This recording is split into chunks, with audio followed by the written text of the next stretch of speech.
Assalamualaikum warahmatullahi wabarakatuh. Selamat siang. Hari ini saya akan menjelaskan mengenai pembelajaran mata kuliah manajemen sumber daya manusia. Nah, untuk mata kuliah manajemen manusia, pembelajarannya mengenai pengertian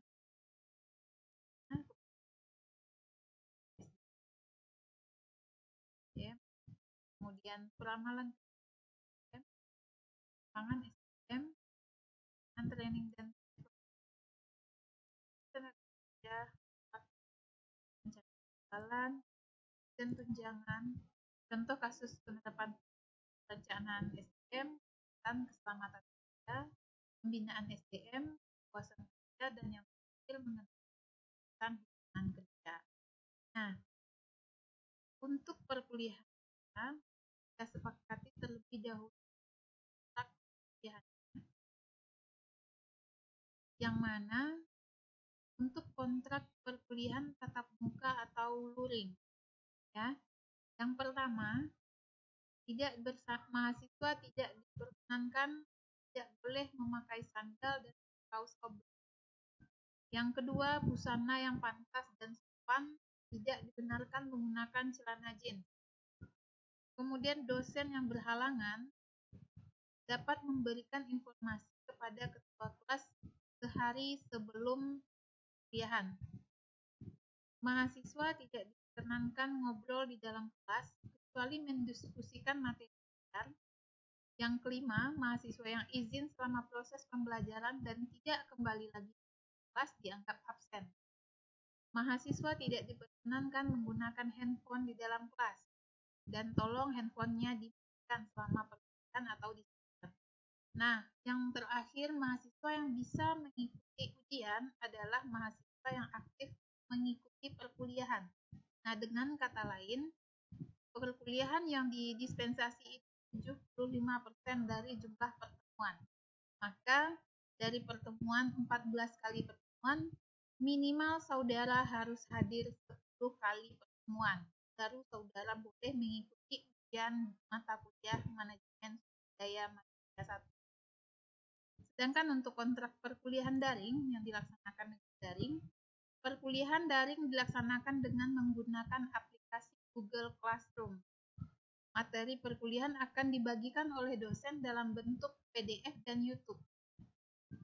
Absensi online akan dibuka pada 60 menit pertama. Nah, tolong untuk absensi selama perkuliahan online, saudara isi pada 60 menit pertama. Karena kalau saudara telah lewat 60 menit pertama, maka link absensi perkuliahan secara daring akan ditutup. Jadi saudara dianggap absen. Mahasiswa yang dapat mengisi absensi hanya mahasiswa yang sudah mengisi KRS. Karena database nanti akan saya sesuaikan dengan sistem informasi akademik Unisbar atau tiada unisbar.ac.id. Nah, yang terakhir, jika ada pertanyaan mahasiswa, dipersilahkan bertanya melalui WA pribadi dosen. Nah, keaktifan saudara akan saya lihat di dalam perkuliahan daring melalui pertanyaan saudara yang saudara ajukan ke WA pribadi saya selama proses perkuliahan. Jadi mohon maaf kalau seandainya saudara bertanya di luar jam perkuliahan saya, maka mungkin pertanyaannya tidak akan direspon. Mahasiswa diharuskan menggunakan bahasa yang sopan, kenalkan diri, nama, dan NIM, serta menyampaikan apa keinginan atau tujuannya secara rinci melalui WhatsApp. Nah, sedangkan untuk kontrak perkuliahan, penilaiannya untuk komponen penilaian, tugas itu dinilai 20%. Jadi jika tugas saudara lengkap, maka nilainya adalah 20% atau dinilai 20 poin. Sedangkan keaktifan adalah 10%. Kehadiran 30%. Nah, dari persentase yang saya berikan untuk kehadiran, nilainya lebih besar dibandingkan item-item yang lainnya, maka tolong saudara memperhatikan untuk absensi. Jadi, saudara diharapkan dapat mengikuti perkuliahan saya dari awal sampai akhir, agar absensinya terhitung lengkap. Kemudian UTS, untuk ujian UTS itu 20% dan UAS 20%. Skor akhir untuk penilaian ini adalah 100% jika saudara melengkapi semua tugas keaktifan kehadiran UTS dan UAS. Untuk UTS dan UAS ini bernilai 20% jika jawaban saudara di dalam lembar jawabannya itu benar semua, maka poinnya adalah 20% untuk penilaian.